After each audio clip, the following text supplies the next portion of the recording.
Hello, everybody. This is Kyle Speed One coming to you from the racetrack again, and I have a update for you on the project that I mentioned.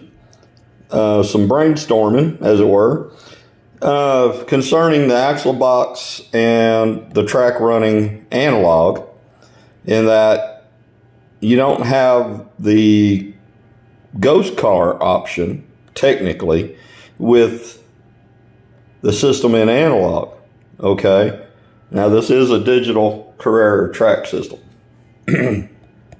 So I said I had a brainstorm and said, why don't you just make you a little controller cradle that you can adjust a screw and push the plunger down on the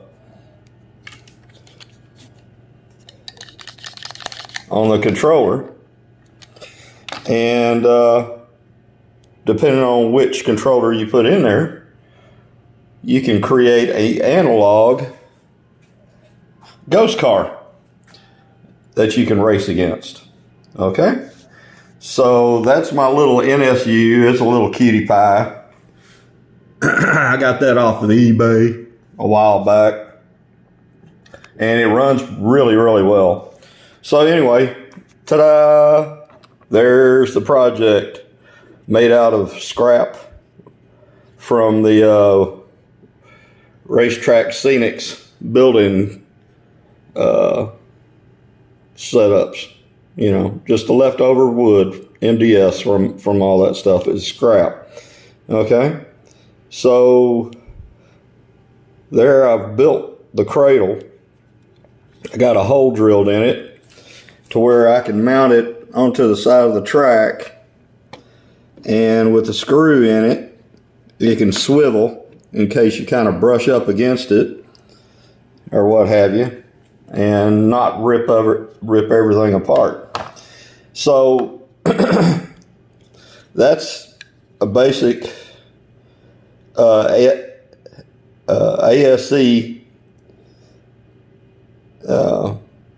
nut on there, and this happens to be one of my old radio controlled airplane wing attaching bolts that, you know, we'd use.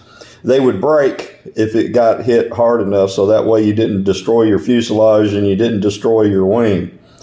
They were strong enough to hold all the maneuvers you could do with the airplane, but if you came in hard enough and dinged the wing hard enough, at least it would break the bolt because it's white nylon, and thereby saving yourself a lot of other damage unnecessarily.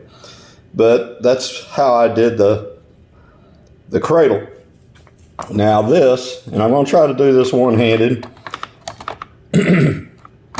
I tried this once before, and I wound up sticking the lock plate in the wrong slot of the holder. So here's my locking piece, okay? And supposedly you're supposed to be able to just insert it through here and press down on it. And there you go. It's now locked in place. Okay, it can't go anywhere or do anything it's not supposed to. So now, let's see. I got to have some room here. Anyway, all right. There's the little NSU. Thanks for being patient. Now I can adjust the screw, and it's going to move the plunger down.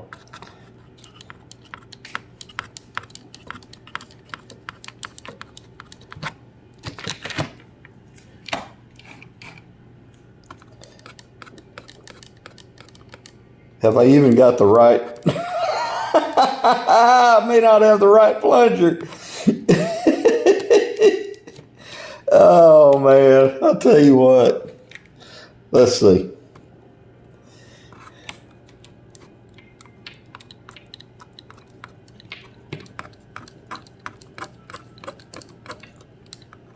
No.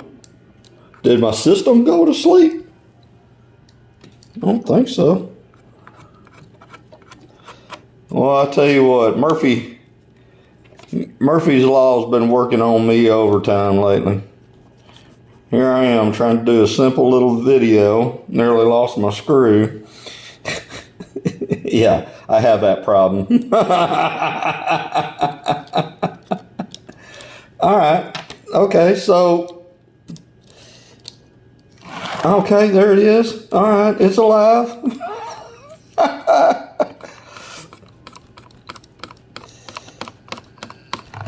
There it goes.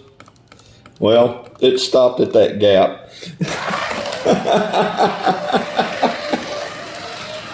There we go. Now I'm winding it up a little faster. And all I'm doing is adjusting this little screw here. All right. I'm not even driving it. I can't keep up with it.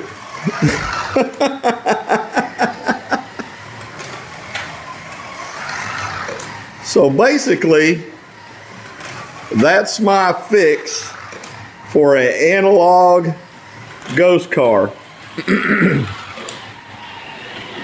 And you know, you can pick either controller.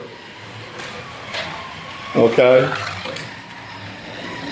And I still have plenty of room left to go down with that screw.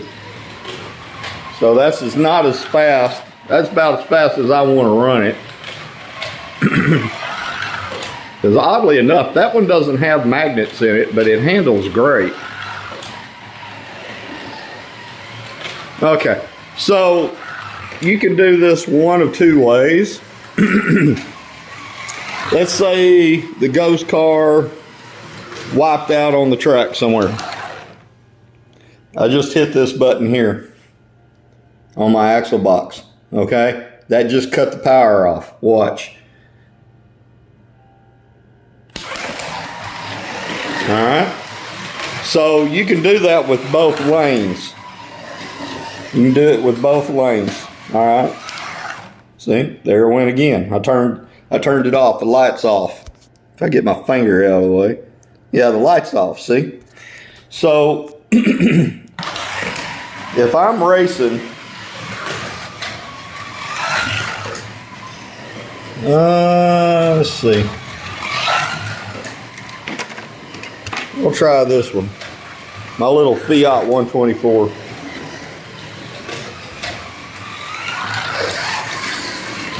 Whoop, Fiat. See there? The Fiat wiped out. I think it needs new tires. They're not very grippy. We'll try that again. All right, on your mark, get set. Yeah, I heard the wheels spin. All right.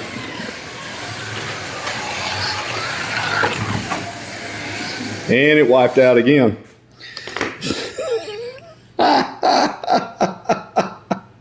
Oh no, the ghost car wiped out. Oh, okay. There we go.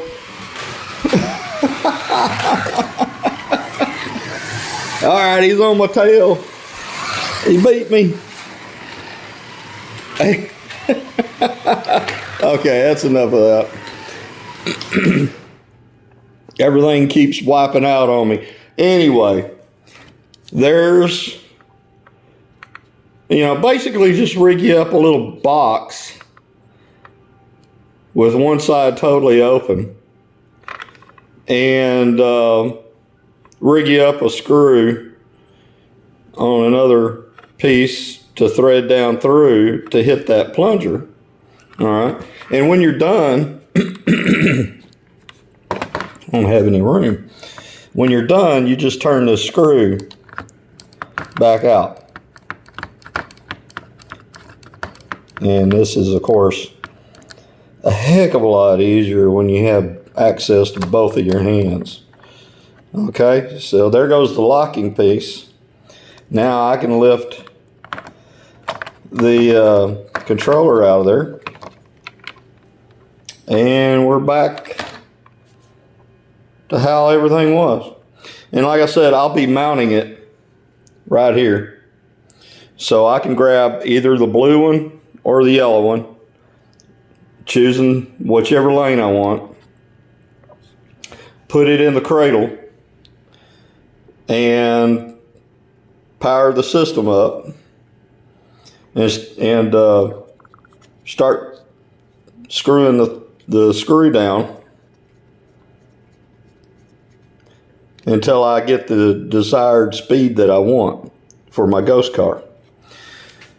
So yeah, there's my little project. It works real well. It doesn't have to look like that. You just really, I mean, I think it, yeah, that is Racetrack Scenics. But these openings here were actually the steps for my Dunlap bridge. That's where the steps came out of the laser cut MDF, and the rest of it was just basic scrap pieces. I epoxied everything together so it would hold up. And next time I'll have it mounted